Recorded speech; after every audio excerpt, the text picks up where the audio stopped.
Greetings again, friends. This is Charles Pugh with Lessons to Learn Ministries. And since this is Father's Day, as I'm recording this video, I thought it would be a great opportunity to discuss a subject that reveals two very different ways of looking at our world.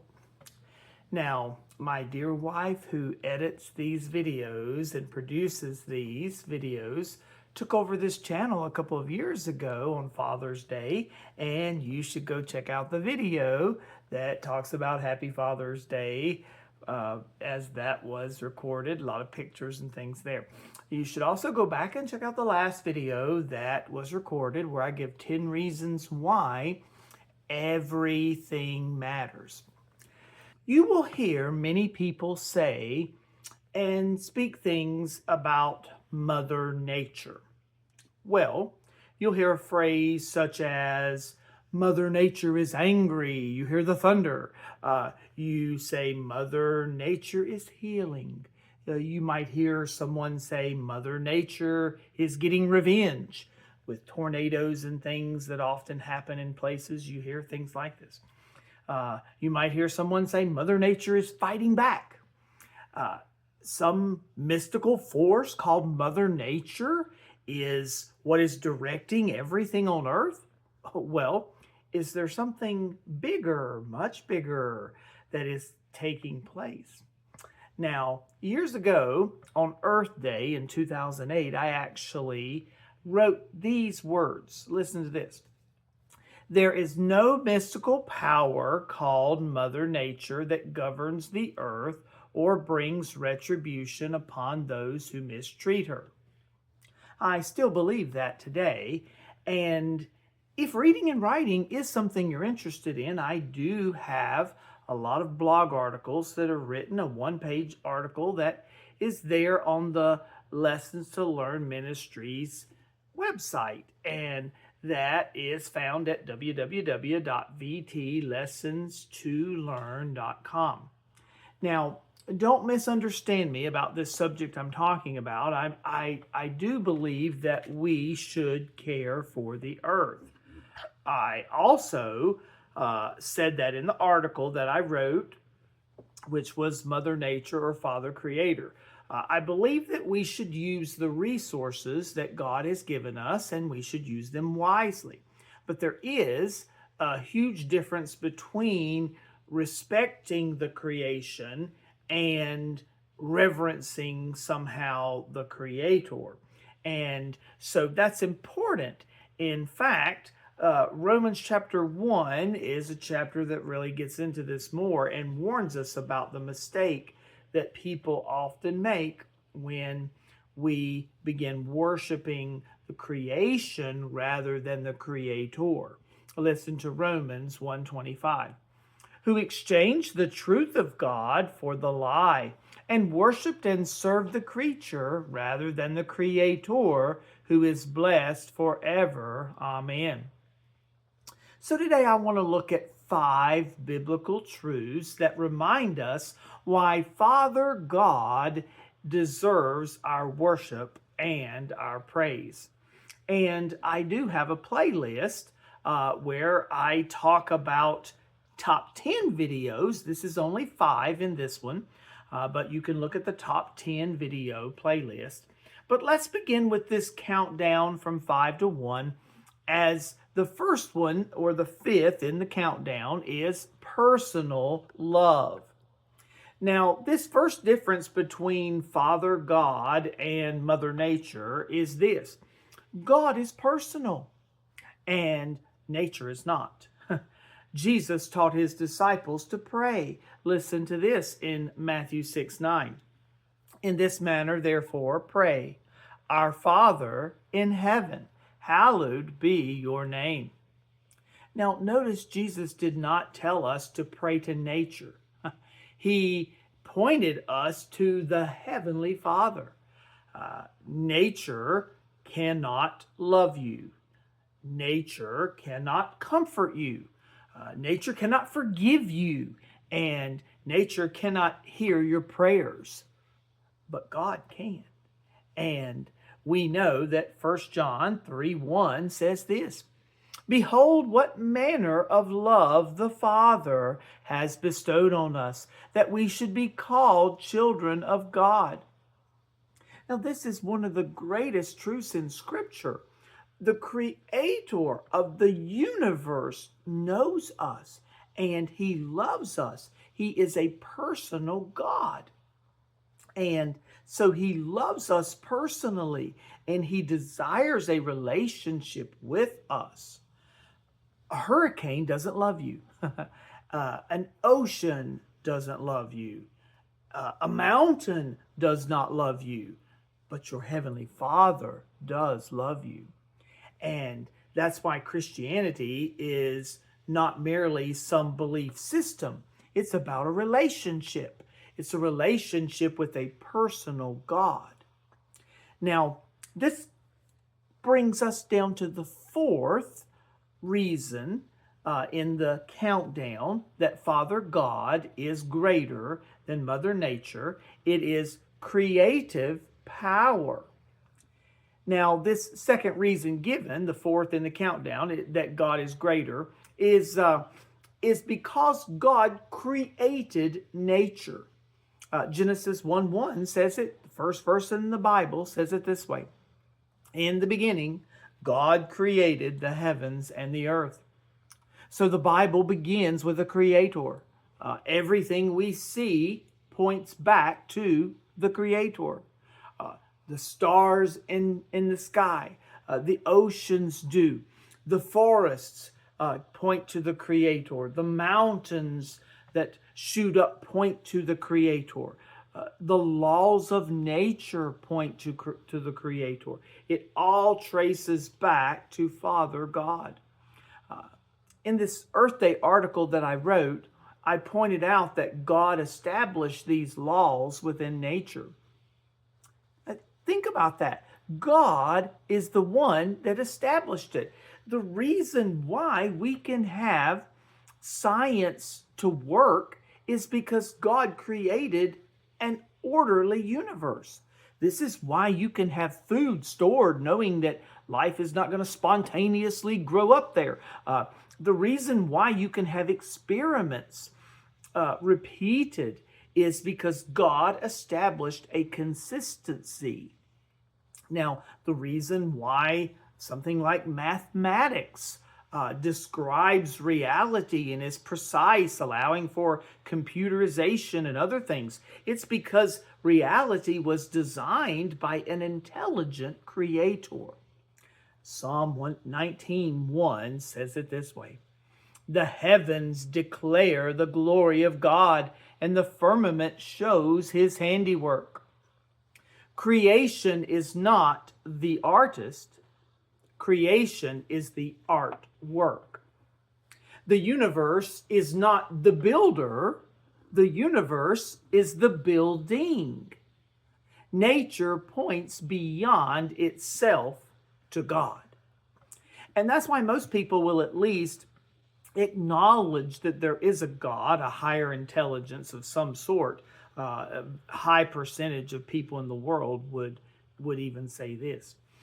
Romans 1:20 says it this way: For since the creation of the world, His invisible attributes are clearly seen, being understood by the things that are made, even His eternal power and Godhead, so that they are without excuse. Creation reveals God's power. Creation reveals God's wisdom. It reveals God's design. Creation reveals the glory of God. Another reason why Father God is greater than Mother Nature is number 3 in our countdown: divine purpose. Now, this third reason in the countdown is because believing in this is what gives life purpose and meaning. Nature by itself does not answer the the biggest questions in life, like why am I here, or why do I matter, what is right and what is wrong, what happens after we die. Nature doesn't give us any answers to these questions, but God does. Now, Ephesians 2:10 says it this way: For we are his workmanship, created in Christ Jesus for good works, which God prepared beforehand that we should walk in them. Friend, you are not an accident. You are not a cosmic mistake. You were created by God with purpose. And this is where Romans chapter 1 becomes so very important. I have referenced this in expository sermons that I have, and that list I have on this channel. But people often will reject God, and they want their independence from God. But when you remove God from the equation, then you also remove the foundation for meaning and purpose. So the Bible says creation itself points us back to the Creator. Now, the problem is not that God has been hidden somehow or that he hides himself. The problem is that we, in our fallen human nature, suppress the truth about God. And that's why Romans chapter 1 describes it this way, because that's how God knows we are, yet he still shows his grace, which brings us to the number 2 reason in our countdown: saving grace. Now, this 4th reason why God is greater, number 2 in the countdown, is because nature cannot save us. Nature can provide the beauty. Nature can provide the resources you need. Nature can provide enjoyment. But nature cannot forgive sins. Nature cannot reconcile us to God. Nature cannot provide eternal life. And this is only done in Jesus Christ, God the Son.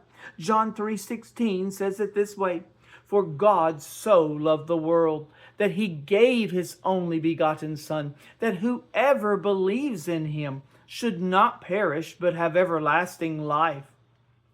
The greatest need of mankind is not environmental, it is spiritual. Our biggest problem is not the climate and the change that would be there. Our biggest problem is sin. And I have a video, The Problem Sin. Our greatest need is needing a Savior for the sin that we commit. That's why Jesus came into the world. Romans 5:8 says this: But God demonstrates his own love toward us, in that while we were still sinners, Christ died for us. The cross reveals something nature never could reveal. It reveals the grace of God. It reveals the mercy of God. It reveals the love of God. And it reveals the forgiveness of God. And the number 1 reason why Father God is greater than Mother Nature is eternal glory. This final reason is because God is eternal and creation is temporary. Psalm 102:25 and 26 say it this way: Of old you laid the foundation of the earth, and the heavens are the work of your hands. They will perish, but you will endure. Yes, they will all grow old like a garment. Like a cloak you will change them, and they will be changed. What a contrast you have here. Creation changes, but God doesn't change. Creation ages, but God is eternal. We know that creation is temporal in how we see it, but God is the one who is eternal. He doesn't age, he is eternal. So we know that this brings us back to kind of what I wrote in that Earth Day article many years ago, that the most important in life is to fear the Lord above all. That's the number one lesson, and I have a video talking about that here too. Psalm 33:8 is the key verse there. Let all the earth fear the Lord. Let all the inhabitants of the world stand in awe of him. When we fear God properly, everything else falls into place. Our view of morality will change. Our view of the family changes. We're not confused like many in society are. Our view of purpose changes. Our view of creation changes.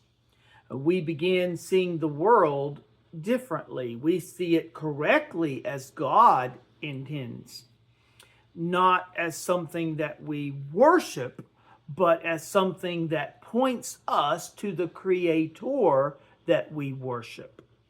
Now, the verse I quoted at the beginning gives us this danger that can happen here. Again, that was Romans 1:25, who exchanged the truth of God for the lie and worshiped and served the creature rather than the Creator, who is blessed forever. Amen. That's the danger. Creation and the creatures God made are worshiped instead of the Creator, the one who made them.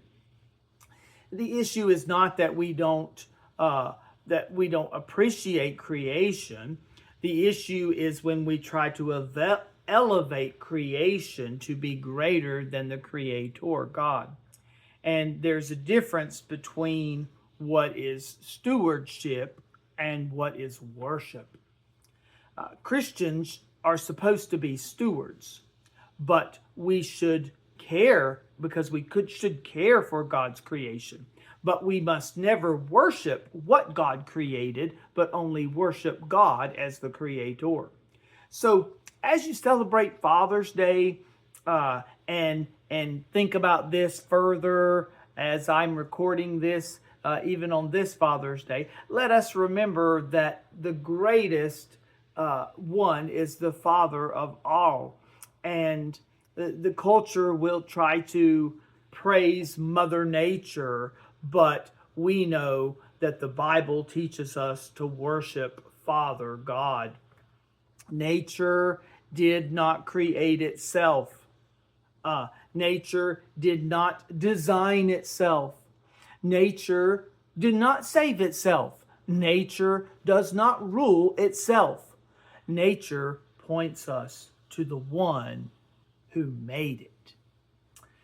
The heavens declare the glory of God, and the earth shows his handiwork. And every good gift comes down from the Father of lights. James 1:17 says it. Every good gift and every perfect gift is from above and comes down from the Father of lights, with whom there is no variation or shadow of turning. So let us appreciate creation, but let us be good stewards of creation too. But above all, worship the Creator, because Father God is greater than Mother Nature. Again, Father God is greater because of personal love, creative power, divine purpose, saving grace, and eternal glory. Friends, like this video, share it with other people so they can get this understanding. Subscribe to the channel, hit the notification bell so you'll be ready for the next video. Thank you for watching, and may God bless you. Happy Father's Day, or whatever day you are watching this video.